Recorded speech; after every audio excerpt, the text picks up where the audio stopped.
Welcome to CDN Live News, live on the CDN YouTube channel. Look out for announcements and Chief Meteorologist Willie Gillespie. Produced by the CDN Live News team, let's get right into it. Welcome to CDN News. I'm Emma Connerkey.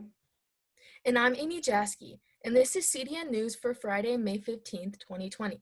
And today is the last class day of the semester. So Amy, what have you been up to? I don't know about you, but I've been studying for the AP test that I have today. What about you? Oh, yeah, me too. Good luck to anyone taking AP tests this year. You guys are going to do great. Today is the last day of classes for second semester. Next week is Flex Week, an entire week to use as preparation towards final exams and to work with your teachers on any outstanding assignments. Classes will not be held during Flex Week, but your teachers may run review and online work sessions. Final exams are scheduled from May 26th to the 29th. Check the Carmel calendar or the weekly newsletter for testing periods and times. Many classes do not have final exams this semester, so be sure to confirm with your teachers any plans for finals. Semester grades will be posted to the portal the week of June 8th. Photography 3 Honors Community Portrait Series debuted on Instagram this past Wednesday. The portraits are in conjunction with an international photography project launched by the French artist JR in 2011. You may have noticed a similar baguette installation in the World Languages hallway last year in collaboration with Miss Keurig's French class. Since this semester's public art installation plans have been put on hold, check at CCHS Photo Design on Instagram for daily posts of our students and faculty who participated. See your face, your friend's face, tag yourselves in the IG posts. Shout out to our senior photographers, Morgan Bull, Emma Chitwood, Caitlin Linehan, Emily Ledecky, Mallory Mahala, Megan Molson, and Karina Monroe for their stellar photo studio work. Have you seen the coloring books by Carmel students yet? What's that? Coloring pictures of Carmel. Really? I would love that. Well, we're in luck. 3 Stars Design Co., a student-run collaborative made up of graphic design students at Carmel, released a special coloring book just for you on Wednesday, May 6th. Graphic Design 2 and 3 Honors created a variety of designs for the Carmel community of all ages.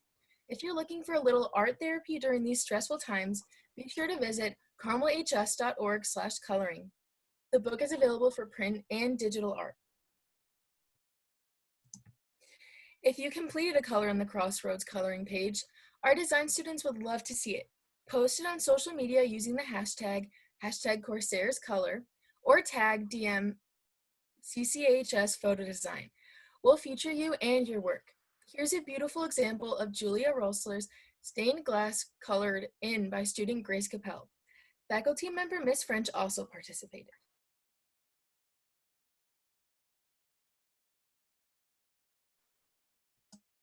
Visual Arts invites you to celebrate all of the incredible artwork that was produced during this atypical spring semester. Yup, the spring semester student art exhibition is still on. A virtual reality exhibition is in the works featuring up to 500 pieces and a web store with 3 Stars Design Co.'s Spring 2020 product line. Carmel students challenged and outperformed the limitations of remote learning to create stunning portfolios at home. The gallery opening is scheduled for June 11th at 6 p.m. Stay tuned for more information on how to attend this virtual event. Harbinger, Carmel's own literary magazine, is happy to announce the winners of this year's contest. Thank you for all the hard work of the team, Ms. Merchek and Ms. Naminsky, for helping to produce an award-winning book every year. The winners in poetry were Miles de Kaiser, Bridget Hull, Katerina Rivera, and Gabriela Sorrentino. For prose, Alexandra Winters, Aiden Broad, Mary Claire Lakey, and Bailey Hanna. For art, Victoria Nagodi, Melissa George, Bridget Hull, and Sophia Fernandez. Let's get a little more info into graphic design. Freshman Connor Bach has created an informative video on what pica is.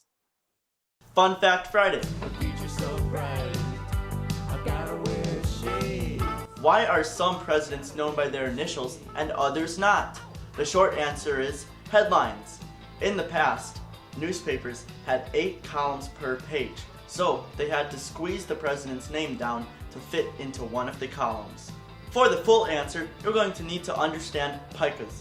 Pica is a form of measurement. One pica is equal to one lowercase letter. The lowercase m and capital letters are 1.5 picas. Capital M and W are 2 picas. The lowercase letters F, L, I, J, T are only half a pica. Every president known by his initials has a name of at least 7 picas. For example, Roosevelt. Roosevelt is 8.5 picas. It won't fit in the headline. What will fit? His initials. What about Nixon? Nixon is only 5 picas. Do you like movies? I love movies. And if you want to see Movie Monday reviews or short movies made by yours truly, starring your Carmel friends, go to Connor V on YouTube and subscribe. It would really make my day. Anyway, thanks for watching and peace out. Are you missing our monthly masses? The Presidents of Social Justice Club lead prayer for us every evening at 8 p.m. via Instagram Live. Check out the Corsairs Pray Instagram account to pray with our Carmel community. On the topic of Instagram, have you seen the pictures on the Class of 2020 Instagram page? It shows off each senior and where they plan on going to college and what they plan on majoring in. We're so proud of all the seniors and all that they have accomplished. They're going to do amazing things in the future. If you go to carmelcatholic.co 2020 on Instagram, you can see all of the seniors and their future plans. There's also directions on the account to get yourself on there if you aren't already. They all look so ready to take on the world. I agree. So we got a lot of rain last night, right? Yeah, I really hope it doesn't rain all weekend. Willie, do you have some good news for us? Well, happy Friday to you. We've got beautiful temperatures outside right now. Look at that, 70 degrees outside. We have partly cloudy skies and a light wind out of the northwest at 10 miles per hour. Not too bad right now, and you can see the only areas suffering temperature-wise are those along the lakefront. North Chicago, 51 degrees right now. You can see the city's also struggling, 54 degrees.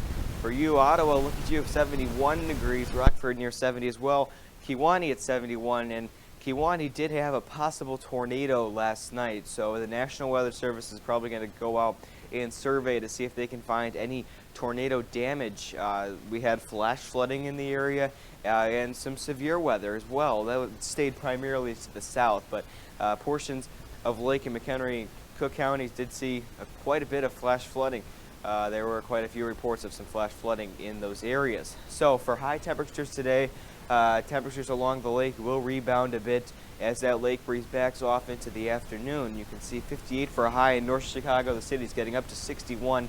But look at the warmth as you go out west. Most areas will get into the mid-70s today if you are away from the lake. Another promising side temperature-wise is this. This is the 8 to 14 day outlook issued by the Climate Prediction Center, and it basically tells us what kind of temperatures we're expecting in the 8 to 14 day period, above average or below average. Above average signified by the orange color and below average signified by the blue color. You can see most of the Midwest and central United States is in that orange color. Strong signs for some much warmer weather to come, especially from Texas up into portions of western Illinois. That's where the strongest symbols are for that, but you can see a good portion of the central United States. You were expecting those temperatures to be above average in that 8 to 14 day period. So for the rest of today, expect partly cloudy skies. Will warm to about 73 degrees for most locations. Lakefront will probably get into the upper mid-60s. And you can see we clear out by the time the sun goes down. Those temperatures really do drop as the sun goes down. We're down to 55 degrees by 10 p.m. So for the rest of today, going up to about 73 for a high, probably 75 if you are away from the lake for sure, and down to 45 degrees. And by tomorrow, we warm up again, up to 63 degrees and mostly sunny skies. I think we bring in another chance of rain in here on Sunday. I think totals will be about ½ inch to an inch, high of 68 down to 50 degrees into next week. Not looking too bad. 68 on Sunday. And then into Monday, we're looking 57 for a high, going down to 50 degrees. Partly cloudy skies. You can see we have an average warming trend as we go out through the week. You can see by the end of the week we are breaking that 70-degree mark. All right, thank you for watching the Carmel Digital Network. Thank you for the privilege of your time, allowing me to forecast the weather. This will probably be the last forecast for the school year. We will see you back here in the fall. Thank you for watching and enjoy your summer. Finally, today we have our last Hanging with Mr. Huther segment. We'd like to thank him for all of his time on CDN News and for giving us the time this year to invade your homerooms. They'll be sharing some special goodbyes for some people we're really going to miss.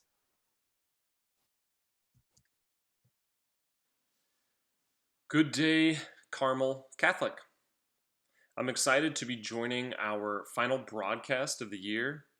And oh boy, what an end to the year it was. This is something that we could have never imagined, but my hat is off to all of you for how you handled this very unfortunate situation.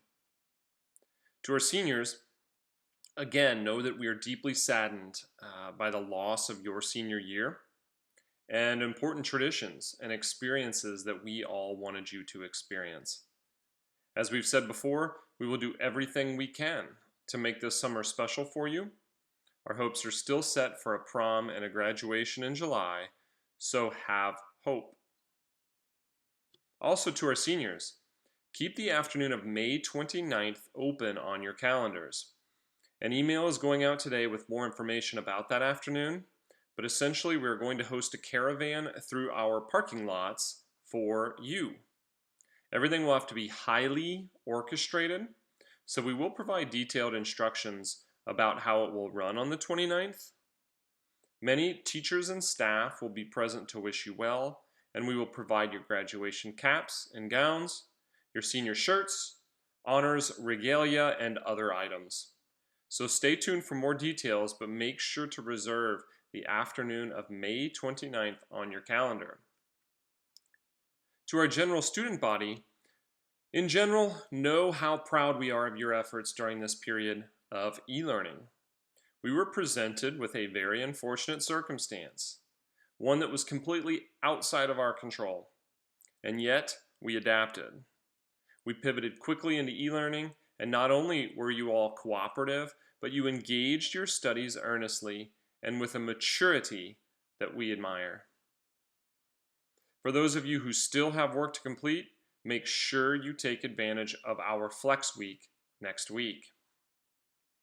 On the topic of Flex Week, it is vital that each of you complete any and all missing work for your courses, for all of your courses.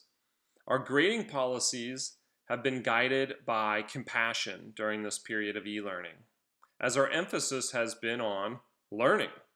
First and foremost, we want you to learn. The only way to prove learning has happened is through your submitted work. So we need these artifacts to demonstrate learning so that we can move you forward. So please know what work you have missing, reach out to your teachers and complete the work. It's really that simple. For those with missing work at the end of next week, you put yourself at risk of getting an incomplete.